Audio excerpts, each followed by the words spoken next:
Bom dia, pessoal. Meu nome é Daniel Moraes Santos, vou ser o professor de vocês no curso de Administração Pública, à distância da UFVJM, na disciplina de Matemática para Administradores. Bom, o que vem a ser a Matemática para Administradores? O objetivo dessa disciplina é aplicar todo o conceito da matemática, que é uma teoria aplicada, ciência aplicada, no contexto da administração. Vamos procurar aqui sempre dar algum exemplo de aplicação na administração pública. Tá? Então, bom, vamos lá. Objetivos dessa aula de matemática para administradores. Bom, ao finalizar esta unidade, você deverá ser capaz de utilizar nomenclatura e simbologia da teoria dos conjuntos em situações que envolvam contextos administrativos, reconhecer e exemplificar diferentes conjuntos, solucionar problemas que envolvam conjuntos e suas operações, identificar os conjuntos numéricos e utilizá-los adequadamente em situações e problemas. Bom, o que vem a ser, na verdade, então, a teoria de conjunto, pessoal? Conjunto é considerado um conceito primitivo e, assim, para compreendermos esse conceito, não necessitamos de uma definição a partir de outros conceitos matemáticos. Ou seja, o que é um conceito primitivo? Ele se explica por si só. Nós não vamos basear em nenhuma outra teoria, nenhum outro conceito. É o conceito puramente simples. Bom, para compreendermos o que é conjunto, basta nos remetermos àquela ideia de que a linguagem usual nos leva, ou seja, uma coleção ou um agrupamento de quaisquer elementos. Assim, um conjunto poderá ter sua formação de pessoas, objetos, numerais ou qualquer outro elemento ou ideia possível de agrupamento. Então, na verdade, a teoria de conjuntos nos remete a uma ideia de conjunto, de agrupamento. Tá? Seja ela de pessoas, numerais, objetos, quaisquer que seja uma ideia de agrupamento. Bom, dentro do conceito de teoria de conjuntos, temos que iniciar com o conceito de relação de pertinência. O que vem a ser a pertinência? Se A é um conjunto dos colaboradores de um hospital municipal da cidade de Tirolês e Fernando é um colaborador desse órgão público, então dizemos que Fernando pertence ao conjunto A e indicamos Fernando pertence a A. Fernando pertence ao conjunto A, ou seja, se A é um conjunto de colaboradores de um hospital e Fernando é um colaborador do hospital, então Fernando pertence ao conjunto de colaboradores do hospital, ou seja, Fernando pertence a A. Para o caso de Mauro, que não é um colaborador do hospital citado, dizemos que Mauro não pertence ao conjunto A e indicamos Mauro não pertence ao conjunto A. Ou seja, Mauro é um elemento que não pertence ao hospital, não é um colaborador do hospital. Então dizemos que Mauro não pertence ao conjunto do hospital, ou seja, Mauro não pertence ao conjunto A. Dentro da teoria de conjuntos, existe um conceito muito importante, principalmente na resolução de problemas que envolve mais de um conjunto, que é o diagrama de Venn. O diagrama de Venn, ele simplesmente separa fisicamente ou graficamente os elementos de cada conjunto, relacionando, se houver uma relação entre os conjuntos existentes. Por exemplo, empresas que têm mais de 25 empregados. Tá? Então, as empresas que possuem mais de 25 empregados, é dado o nome de conjunto M. Quem faz parte desse conjunto M, ou seja, quem faz parte dos conjuntos que tem mais de 25 empregados? A empresa A, a empresa E, a empresa I, a empresa O e a empresa U. Então, a empresa A, E, I, O e U possui mais de 25 empregados. Então, como podemos ver no slide, o diagrama de Venn simplesmente identifica o conjunto, que no caso é o conjunto M, E, graficamente, dentro de um círculo, todas as empresas que possuem mais de 25 empregados. Conjunto unitário e conjunto vazio.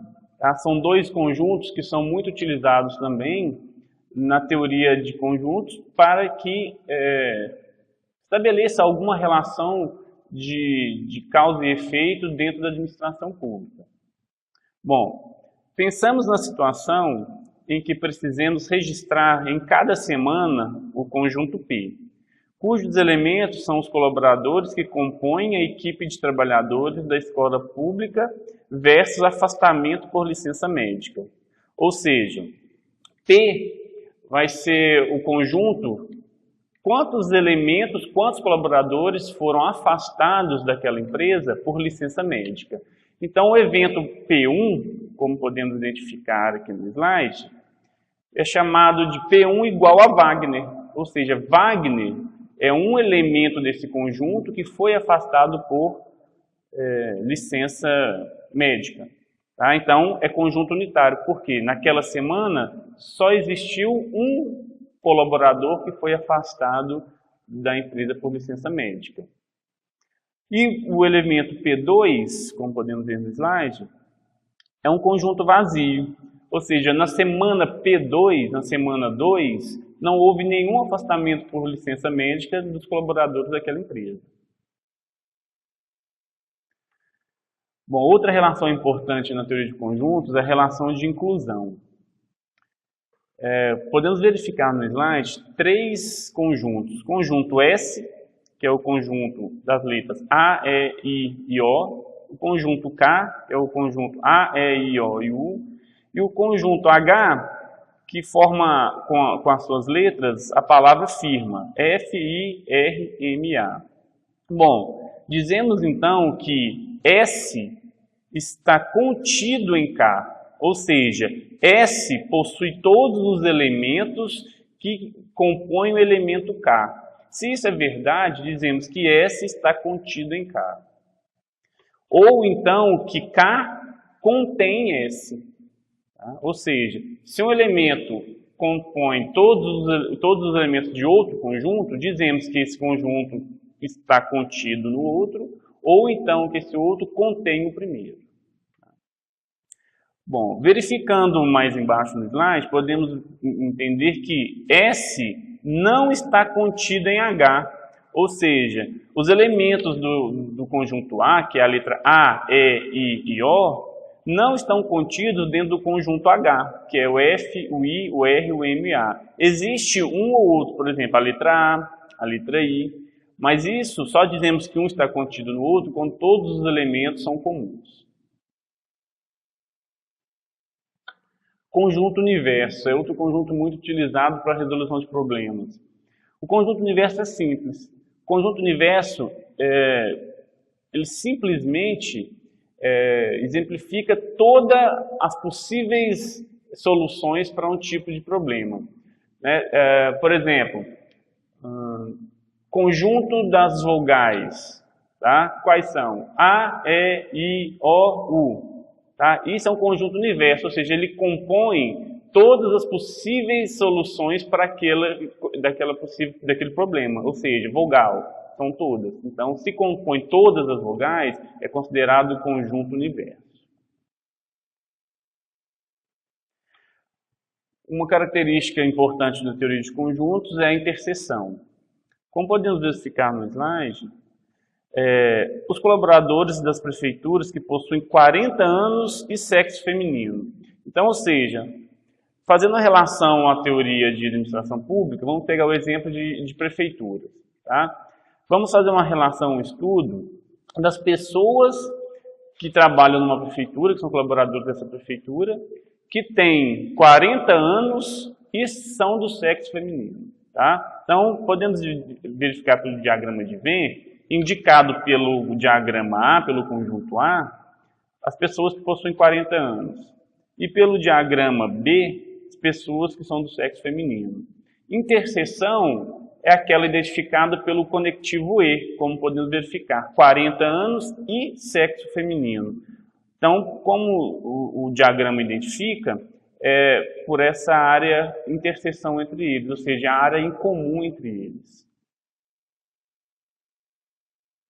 Teoria de união, desculpe, é uma ideia de totalidade dos conjuntos, tá? Ou seja, o exemplo anterior, eu tenho pessoas com 40 anos que trabalham na prefeitura e pessoas do sexo feminino. União vão ser todas essas, ou seja, pessoas que possuem 40 anos e pessoas do sexo feminino. Não necessariamente precisa de ser em comum pessoas de 40 anos e que também sejam do sexo feminino, tá? Neste caso, eu posso ter homens que tenham 40 anos, tá? E mulheres do sexo feminino, mas que também tenham abaixo de 40 ou acima de 40 anos. Isso dá uma totalidade dos conjuntos, como podemos verificar. Aí tanto o conjunto A, o conjunto B e o que eles têm em comum. Bom, no nosso dia a dia, os conjuntos numéricos assumem um lugar de destaque. Estamos constantemente ligados com a quantidade de pessoas, objetos, produtos, preços, porcentagens, lucros, temperatura, etc. Enfim, podemos dizer que vivemos no mundo dos números, dos conjuntos. No caso da administração pública, podemos associar vários tipos de problemas e estudos de caso com a teoria de conjuntos. Tá? Como podemos ver, vimos no exemplo anterior, pessoas que estão de licença médica uma semana, tá? Notas, né, que têm que ser expedidas numa semana, no mês, tá? Conjuntos de notas até um valor, conjuntas de notas de um valor X até o Y. Então, ou seja, eu consigo dividir esses problemas em conjuntos. Bom, para a gente adentrar mais ao tema, existem 5 tipos de conjuntos separadamente, né?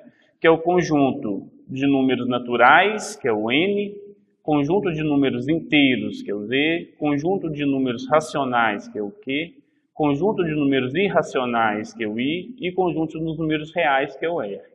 É importante identificar cada um desses conjuntos e quais os elementos que os compõem. Bom, vamos ver. Conjunto dos números naturais, que é o N, ele compõe todos os números inteiros positivos, né, incluindo zero. Então, como podemos ver no slide, N vai ser quem? 0, 1, 2, 3, 4, 5, né, e infinito. Números inteiros positivos. Bom, conjunto dos números naturais, conjunto N. O conjunto dos números naturais é composto pelos números inteiros positivos, ou seja, 0, 1, 2, 3, 4, até infinito. Números inteiros positivos. O conjunto dos números inteiros Z, tá, é composto de números inteiros, porém positivo e negativo. Então, menos 5, menos 4, menos 3, menos 2, menos 1, 0, 1, 2, 3, 4, tanto para menos infinito quanto para mais infinito. Bom, conjunto dos números racionais, ou conjunto Q, ele é composto de números positivos e negativos, porém inteiros e fracionados. Conjunto dos números irracionais, conjunto I, é composto por são as famosas dízimas periódicas, né? Existem algumas dízimas já conhecidas, por exemplo, como o número π, que é 3.14, 15, 16 e mais uma centena de dígitos, ou seja, são as dízimas. Outra dízima, por exemplo, é raiz de número 2. Tá? Então, qualquer dízima periódica é composto pelo conjunto de números irracionais. E o último conjunto, o conjunto dos números reais. Podemos denominar um número real qualquer número racional ou irracional. Podemos dizer, portanto, que o número real é todo número com representação decimal finita ou infinita, ou seja, é toda a união dos conjuntos anteriores. Bom, vamos entrar um pouco aqui na parte de sistemas de coordenadas. O sistema de coordenadas é composto de 2 eixos, tá? Que é chamado de plano cartesiano. O eixo na horizontal, normalmente é o eixo X, é chamado de eixo das abscissas, e o eixo vertical, normalmente o eixo Y, é chamado de eixo das ordenadas. Com a estruturação desses dois eixos, podemos traçar qualquer reta que exemplifique uma função, por exemplo, de como que se descreve a quantidade de notas promissórias, por exemplo, tiradas numa semana, né, por dias de semana, segunda, terça, quarta, quinta, sexta, numa prefeitura. Com isso, a gente consegue visualizar o fluxo de notas tiradas numa semana em uma prefeitura. Bom, como eu dei o exemplo, né, um exemplo clássico para a gente analisar é a distância entre dois pontos, utilizando o teorema de Pitágoras. Como podemos ver no slide, eu tenho o ponto B, o ponto C, identificado o ponto B por um YB e um XB, tá? Um XA, desculpem, e o ponto C identificado por um YA e um XC. Com essa identificação desses dois pontos, eu traço uma reta e aí consigo, no meu eixo cartesiano, no meu plano cartesiano, fazer qualquer coisa que eu necessite. Tá? Posso encontrar a reta horizontal, composta pelo XA e XC, ou a reta vertical, composta por YB e YA, ou seja, eu consigo fazer uma gama de recursos dentro do meu plano cartesiano. Bom, a unidade 2, matrizes e sistemas de equações lineares. Bom, quais são os objetivos de matrizes e sistemas lineares? Descrever e comentar possibilidades de uso no conceito de matriz, relacionando o conceito da administração pública, operar problemas no ambiente da administração pública utilizando matrizes e suas operações, identificar e resolver sistemas de equações lineares, interpretar situações e problemas relacionados à administração pública, que envolvam matrizes e sistemas lineares de equações, e criar matrizes associadas às informações em situações diversas nos assuntos administrativos. Bom, de forma rápida, vamos só explicar como funciona a matriz. Matriz é composta de linha e coluna, pode ter diversas dimensões, pode ser uma linha por uma coluna, que é uma matriz 1 por 1, duas linhas e duas colunas, uma matriz 2 por 2, tá? E assim sucessivamente. Como podemos ver no slide, eu tenho uma matriz de dimensão, então, I por Y.